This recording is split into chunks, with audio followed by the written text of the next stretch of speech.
أخرجت للناس تأمرون بالمعروف وتنهون عن المنكر وتؤمنون بالله. أشهد أن لا إله إلا الله وحده لا شريك له، وأشهد أن محمدا عبده ورسوله حبيبنا وشفيعنا ونبينا محمد صلى الله عليه وسلم خاتم النبيين وعلى آله وصحبه والتابعين بإحسان إلى يوم الدين. يا أيها الذين آمنوا اتقوا الله حق تقاته ولا تموتن إلا وأنتم مسلمون. Sidang jemaah yang dihormati sekalian, marilah kita sama-sama bertakwa kepada Allah Subhanahu wa taala dan janganlah kita mati kecuali sebagai seorang Islam. Hadirin hadirat yang dikasihi sekalian yang masih ada di luar, saya minta masuk ke dalam, kita penuhi dewan masjid ini. Dan kepada kanak-kanak yang masih lagi berkata-kata, tolong diam dan dengar apa yang saya akan khutbahkan dalam masa 30 minit. Sidang hadirin yang dihormati sekalian, ingatlah bahawa kita telah sampai kepada penghujung Ramadan. Ramadan ini akan tinggalkan kita. Sama ada kita suka ke ataupun kita tidak suka, Ramadan ini akan tinggalkan kita. Dan dalam Ramadan ini berlaku beberapa peristiwa yang saya nak tuan-tuan dengar dan tuan-tuan perhatikan apa yang saya akan sebut satu persatu. Mungkin kalau tuan-tuan dapat hayati apa yang saya cakapkan, tuan-tuan akan tersentuhlah hati tuan-tuan di hari Jumaat ini. Di mana di antara peristiwa-peristiwa yang berlaku pada Ramadan ini, saya akan ceritakan kepada tuan-tuan. Di mana baru-baru ini seorang daripada sahabat saya duduk di Universiti UITM, kawan dia melanjutkan pelajaran di Amerika, menyambung PhD. Bila sampai di sana, kawan saya tak ada kawan yang lain, lalu dia berkawan dengan seorang warga negara Amerika. Berkawan cukup baik. Mereka pergi kuliah sekali. Ke mana mereka pergi? Dua-dua inilah berada sekali. Suatu ketika, yang Melayu yang sambung PhD ini cuba untuk menarik yang warga negara Amerika ini untuk memeluk Islam dengan menunjukkan pribadi yang terbaik. Tetapi dia tidak ingat bahawa negara Amerika ini juga adalah seorang Kristian yang kuat. Dia cuba untuk menarik warga negara Melayu ini yang menyambung PhD ini untuk masuk Kristian. Dua-dua ini cuba menarik di antara satu sama lain. Tetapi berlaku 2 minggu yang lepas satu peristiwa di Ramadan ini. Apabila balik daripada kuliah hari Ahad, warga negara Amerika ini bersama dengan Melayu ini mengajak Melayu ini, sahabat dia, supaya menemaninya untuk pergi ke dalam gereja untuk dia bersembahyang.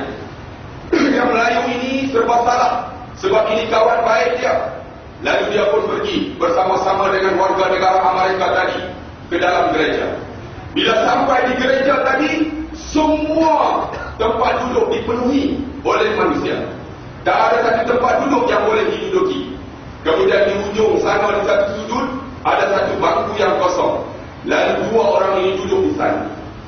Selang beberapa minit, tiba-tiba padri masuk daripada belakang. Bila naik padri tadi di atas pentas, di atas mimbar, lalu padri tadi memberi ucapan. Dia berkata, I don't want to give a talk if one of the foreigner get out from this hall. Saya tak akan beri ucapan sehinggalah seorang daripada orang asing keluar daripada dewan ini. Semua yang berada dalam dewan itu terpinga-pinga mencari siapakah orang asing yang berada di dalam gereja tersebut. Kemudian dia ulang sekali lagi, saya tak akan bagi ucapan sehingga keluar seorang warga negara asing daripada gereja ini. Semua terpinga-pinga dan warga negara Amerika termasuk dengan Melayu tadi buat macam dia tak sedar. Kemudian padri tadi fokus terus. Dia kata, I don't want to give a talk if one of the Muslim get out from this hall. Saya tak akan beri ucapan sehinggalah orang Islam keluar daripada dewan ini. Lalu dia fokus kepada Melayu yang beragama Islam tersebut. Melayu tadi bertanya kepada warga negara Amerika, bagaimana? I have to stay or we together get out from this hall? Lalu dia kata, say he don't know. Kamu duduk, dia tak tahu. Tiba-tiba padri yang berada di atas membar tadi turun melulu kepada Melayu tadi, lalu dia tunjuk ke muka Melayu tadi, you are Muslim, you get out from this hall. Kamu Muslim, kamu keluar. Lalu bangun Melayu ini, kenapa saya diarah keluar, apa salah saya? Lalu dia kata, kamu Muslim, kamu tak layak duduk dalam gereja ini. Dia kata, saya nak duduk juga. Lalu padri tadi berkata, kalau kamu nak duduk, kamu kena jawab 32 soalan daripada saya. Dia ringkaskan cerita. Melayu tadi kata, saya sanggup untuk menjawab. Lalu ditanya satu persatu, dia boleh jawab soalan tadi dengan baik. Kemudian pada itu berkata, kamu you can stay here, you can duduk di sini, kamu boleh duduk. Dia kata, saya nak duduk, tapi dengan syarat saya nak Bapak Padri jawab satu soalan daripada saya. Lalu Bapak Padri tadi terbatal, nak jawab tak jawab. Semua audien yang ada dalam gereja tadi bangun. You have to answer that question. Kamu kena jawab soalan itu. Lalu dia kata, apakah soalan? Maka yang Melayu tadi bertanya, soalan itu, what is the key for the heaven? Apakah kunci syurga? Muka dan pagi tadi merah padam. Dia senyap. Lalu semua audien bangun. You have to answer that question. Lalu pagi tadi berkata, I don't want to answer that question. If I answer it, all of you will angry with me. Saya takkan jawab. Kalau saya jawab, hampa akan marah dengan saya. Lalu semua bangun. Dia berkata, jawab. Kalau kamu tak boleh jawab, kami akan bantu kamu untuk menjawab soalan tersebut. Kemudian Padri tadi berkata, kunci syurga. Semua senyap. Kunci syurga, dia ulang sekali lagi. Kunci syurga ialah La ilaha illallah Muhammadur Rasulullah. Kemudian satu gereja senyap sunyi. Lalu bangun di kalangan audien, kenapa Bapak Padri berkata yang demikian? Lalu dia berkata, sebenarnya, lalu dia membaca hadis Nabi, man qala la ilaha illallah dakhala al-jannah. Who say la ilaha illallah will enter to the heaven. Maka bangun, bagaimana Bapak Padri mengajar kami selama ini? Lalu dia berkata, aku mengajar kamu supaya menyembah, mengikut ajaran Kristian kerana aku ada kepentingan.